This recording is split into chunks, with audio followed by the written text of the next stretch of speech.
अस्सलाम वालेकुम। आ गया। वालेकुम सलाम।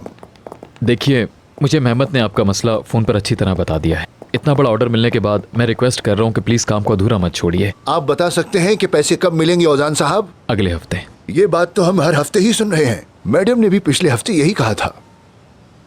उनकी बात मत कीजिए प्लीज़, मैं आपसे कमिटमेंट कर रहा हूँ। क्या? आखिर तुम्हारे पास है क्या? तुम्हारी इन बातों की हमारे पास कोई अहमियत नहीं।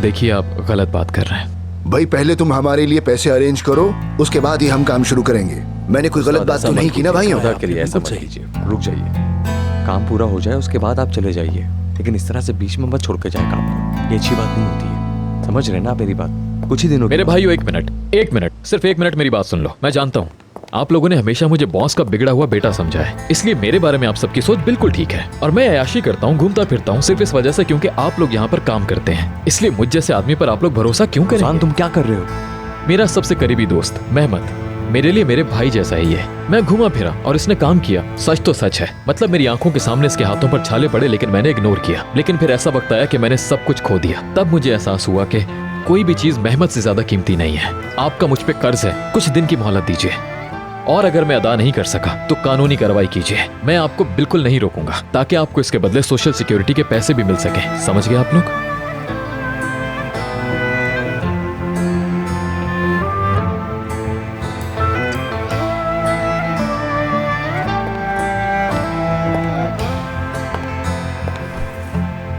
सुने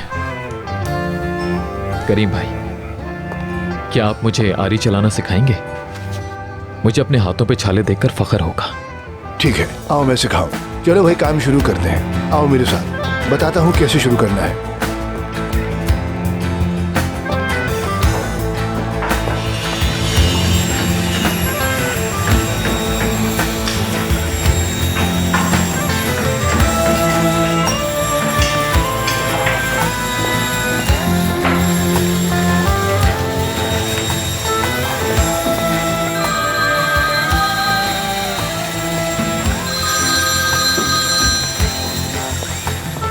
जी हेलो।